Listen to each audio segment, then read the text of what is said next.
파리 대책 나오고 제가 진짜 바빠졌어요. 파리 대책 나오기 전에 되게 팽팽 놀고 있었거든요. 시간 되게 많은 사람인데 파리 대책 나오고 진짜 강의 많아졌어요. 진짜 강의 많아졌어요. 예. 책도 책도 요즘 와가지고 책 내고 그 뭐지 한 달쯤 됐을 때 그 한 달쯤 되니까 쭉 나가다가 한 달 약간 주춤했을 때 있잖아요. 그때 판매되는 양이랑 지금 양이 비슷해요. 지금 책 낸 지가 1년하고 훌쩍 넘었거든요. 그죠? 상가에 관심이 이제 와서 되게 많아지나 보다, 뜨거워지나 보다 그런 것 같은데. 자, 제 소개를 간략하게 하면서 수업 천천히 좀 시작해 볼게요. 저는 대학에서 경영학 전공하고요.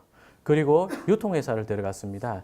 2002년 1월에 유통회사를 들어갔는데요. 그해 보통 다 이제 처음에 영업부 근무나 매장 근무 이런 걸 쭉 하다가 본사로 올려오는데 저는 초장에 바로 올랐어요. 2002년 6월부터 점포개발본부로 발령이 났습니다. 그래서 그때부터 상권 분석하고 입지 분석하고요. 부실 부동산 매각하고 그 업무를 했습니다. 그 업무를요. 12년 하다가 좀 쉬었다 좀 더 했어요. 전체로 치면 한 14년을 했거든요. 그렇게 했는데 그러는 동안에 이제 저는 상가에 대해서 뭐라 그럴까 완전히 현장에서 잔뼈가 굵었죠. 주택 경기가 언제 많이 꺾였어요. 주택 경기가 2006년, 2005년, 6년 좋았죠. 6년 진짜 좋았어요. 그죠? 7년까지 좋았거든요. 그러다 8년부터 꺾이기 시작했는데 8년, 9년 그 무렵에 제가 그 무렵부터 부동산 경매를 배우고 부동산 투자를 아주 적극적으로 했거든요. 근데 그 무렵에 부동산 투자 적극적으로 한 사람 중에요. 거의 이 시장에 남아있는 사람은 거의 없어요. 다 집에 갔어요. 다 집에 가 있고 거의 없거든요. 근데 저는 그 무렵에 굉장히 자산 가치를 많이 늘렸다고 제가 자부하는 것 중에 하나인데 사실은 그 무렵에 제가 가장 잘한 것 중에 하나가 나는 상가랑 토지만 몰두하겠다. 그렇게 생각했거든요. 많은 분들이 상가 뭐 좋아요 이런 이야기 하면요 대체로 뭐 오른손의 법칙 나 그놈의 오른손의 법칙 몰라 직진의 법칙 이런 이야기도 있더라고요. 오른손의 법칙, 직진의 법칙, 퇴근길 상권, 뭐 마트가 가까이 있으면 나쁘다 이런 이야기를 되게 많이 듣거든요. 근데 이게 하나하나 더 이야기하면 틀린 이야기는 아닌데 이거 가지고 입지 분석하라 그러면 전혀 입지 분석이 안 됩니다. 그러니까 A가 좋냐 B가 좋냐는요 어디서 판별을 합니까? 예를 들어서 왼쪽에 아파트 단지가 있는데 이쪽은 한 500세대 있다고 가정하고요.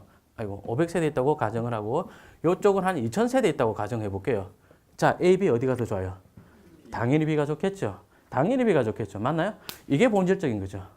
그죠? 그럼 우리는 이제 6주 동안 공부를 어떻게 들어갈 거냐면요. 2000세대가 될 때는 어떤 업종들이 들어갈 수 있고 500세대일 때는 어느 정도의 업종들이 들어가서 장사를 할 수 있고 그에 따라서 어느 상가가 어느 금액일 때가 더 투자하기 좋은 거다. 이렇게 아주 디테일하게 들어갈 거예요. 수익률 5%면 한 달 안에 매매될 거예요. 내 생각에.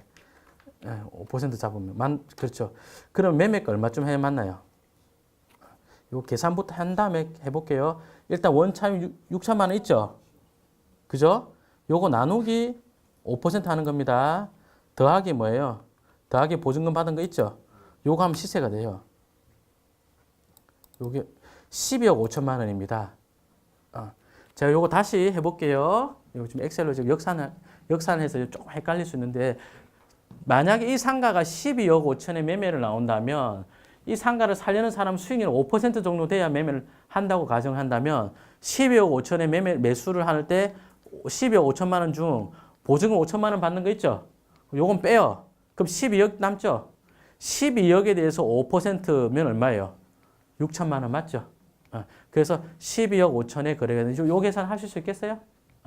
그러면 이 상가 시세가 대충 수익률로 봐서는 12억 5천, 12억쯤 한다 이런 상가 맞나요?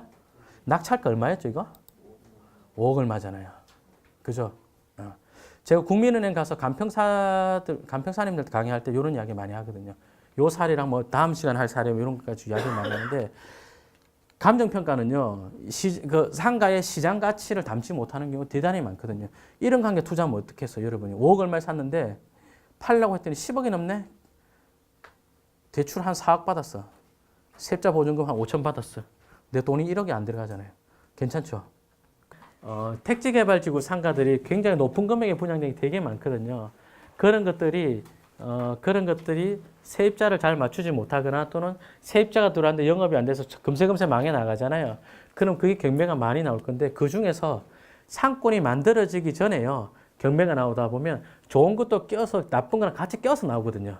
그런데 상권이 만들어지기 전에 좋은 자리를 우리가 지도를 보고 우리 공부한 대로 따져보니까 이거 딱이네 투자하잖아요. 그럼 수익률이 상가는 잘 받으면 수익률 보통 몇 퍼센트 하냐면 자기 실투자 대비했을 때 대출 끼고 세입자 보증금 받고 이러잖아요. 잘 받으면 수익률이 마이너스 막 이렇게 나요. 5억 주면 낙찰 받았어요. 근데 정확하게 모르겠어요. 근데 대출을 4억 5천인가 받았는데 임대를 보증금 8천에 월세 400에 임대를 했거든요.